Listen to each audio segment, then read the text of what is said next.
the nature of objectivity and understanding the self. Even in an objective observation, there is always a subject that observes, even be it a collective one, as in science. Object and subject always arise simultaneously in the act of thinking. This is simply the dualistic nature of the thinking mind. It always forms with the thought, the object, a center, the one who thinks, the subject, and they also disappear together with the thinking mind into the unity of being. Objectivity is therefore always relative, always in relation to a subject, even be it a collective one.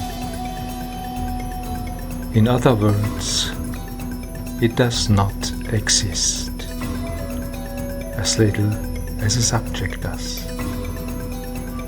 Both are constructs of thought, and therefore a conception of reality, not reality itself. The unity itself can never become an object that can be observed. There would always be a subject that has fallen out, so the unity would no longer be complete.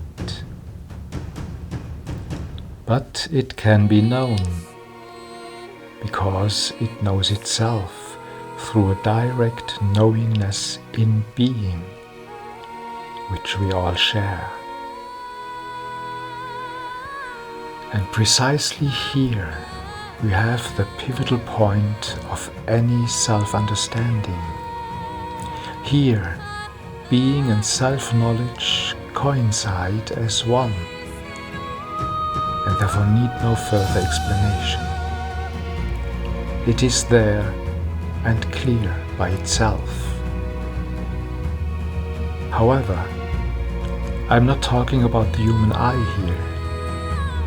That is a subject of thought. But the I is based on the self. Thinking is based on the self, which gives them the status of appearance, of relative reality.